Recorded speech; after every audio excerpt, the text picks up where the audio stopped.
Mabuhay! I'm Eugenia Moraleda, and you're watching Landscapes of Learning. Today, we'll continue our discussion on colors.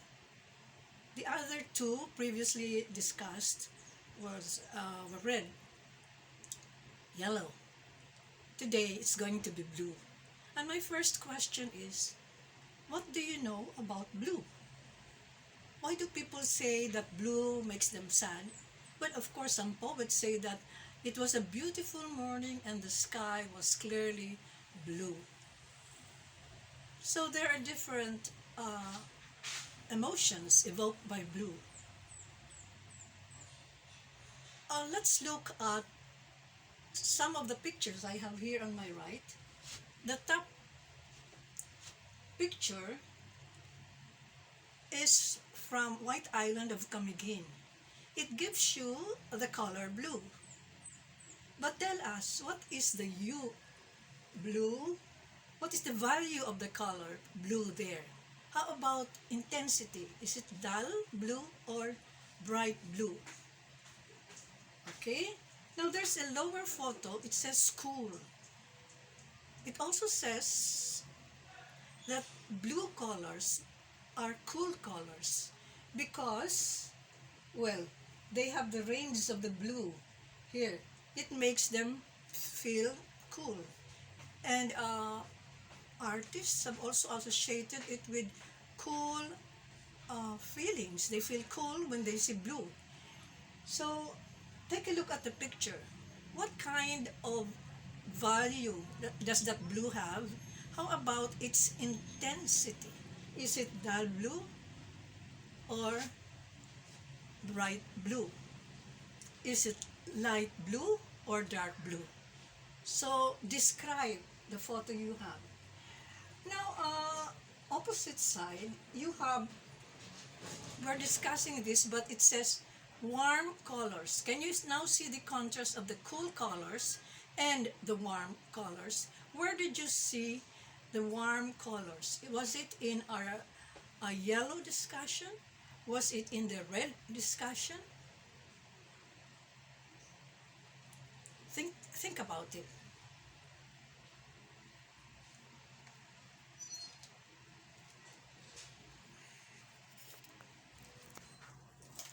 Now, what is your story about blue? Do you have blue stories? Do you have fearful, cool stories about blue? Were you angry when the color blue?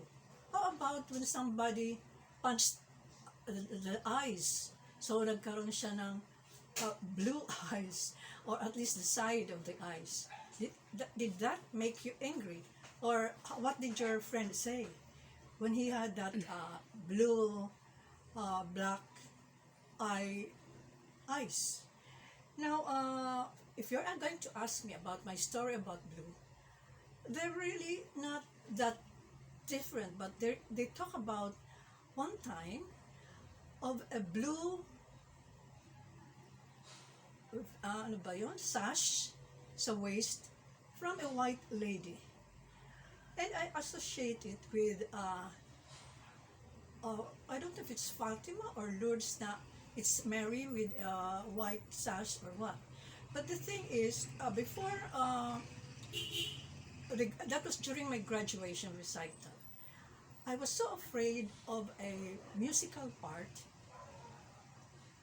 Every time I'd reach the third movement part, wherein my fingers would slip, and the moment it falls, it fell on a note which was supposed to mean that go back again to the next repeat part.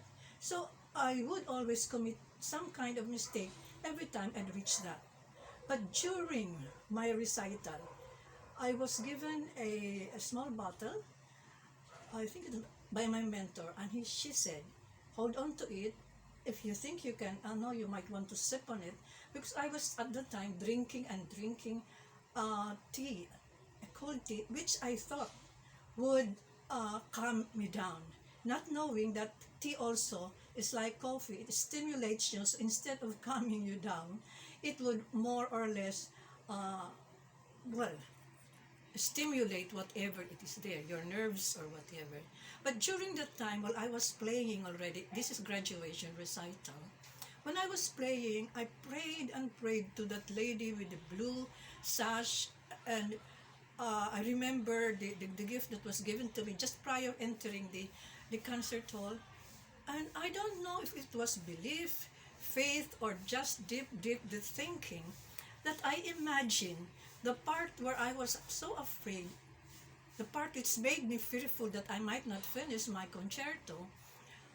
I immediately saw in front of me my book or the pages of that concerto, and it was as if it was opening and opening every time I'd play. So I ended my concerto almost very good, or let us say not perfect for an amateur, but definitely I did not make a mistake in that particular moment. It was as if that lady was turning the pages where I was afraid, and I was just looking at it, not memorizing, because when you are in a student recital, you have to memorize all these things. That's my blue story, that sash of light blue. My next story is something like it was an escape from some hold-uppers in the bus. When the bus that I was riding on was made a very sudden stop, we were swayed. I was at the side of the bus. I don't know if you're conscious of that. There is a side bus. So that the whole part of that, all of us, about six passengers, swayed. And when I swayed, I immediately saw the sharp knife of the one standing. It was a full bus. And I looked afraid and stunned. I could not imagine that there would be just a few, or just in front of me, a robber, and he was holding up, or he was sticking his knife to the next, to the other passenger, trying to, well, I think trying to get whatever he could. So when I looked at that, I think my face just turned pale and I was stunned. That expression was seen by another participant, and she was uh, trying to signal her head to look at closer, and well, she was practically asking, what will you do now? So when this bus made a full stop because of the light, I immediately uh, found my way to the opening of the bus and jumped. And everybody shouted because here was a lady. I was still in my heels, jumping from that bus. And later on, I was able to know, I was already on the other side of the street, I was able to know that the bus stopped. Why? Because at the other side, the end part of the bus, there was another, we would call it a thief, who went down, and everybody was escaping, etc., etc. I was watching the whole scene, and I said, my, what an escape. But I didn't realize then that the escape meant my blue pearls escaped. They were the pearls that my mother said, keep it there in your bag, because that's the one that you had me said. It's a blue pearls. I still have it up to now.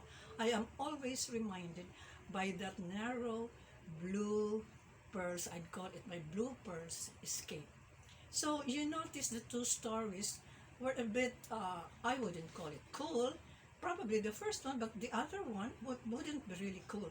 So you see how colors change and how colors can evoke emotions. Probably the writers of the other emotions that were being told about blue must have had a different story. So I now challenge you to take a look at some of the pictures that we have here, marked cool, warm, and imagine if there was a time when you felt blue and your blue story was or is really unique. And then consider what some authors or writers have been talking about blue. It's supposed to be calm. It's supposed to be a harmonic color. So that's why you look at the cool colors here. They are supposed to harmonize. Now, having said that, take a look at our previous discussion on color scheme. Do you see a monochromatic scheme? Do you see a complementary scheme? And or do you see a split complementary? Try to remember what we had last lesson and put it in the your report on the pictures that you see. Is my evaluation difficult or quite easy?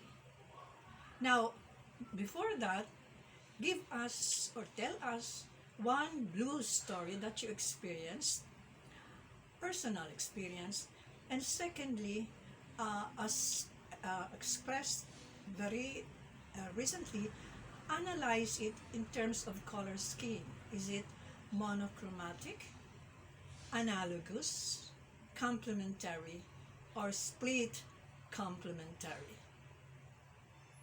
Yes? Now, enjoy your findings on blue. And before we end, let me remind you of our logo, the Landscape of Learning logo, remember? The red, which says, feeling good, translated that in learning during the Landscape of Learning series, there must be some kind of joy. So it is translated, the logo is translated into joyful learning. And again, reminding you of the programs that we have. So far, we have touched on Teach Learn, we have touched on music, now arts. A part of that, or we're ending about the colors, because next episode we will go back again first to music so that we can go to the last part, which is scenarios for the future. Good day and see you next episode. This is Eugenia Moraleda of Landscapes of Learning.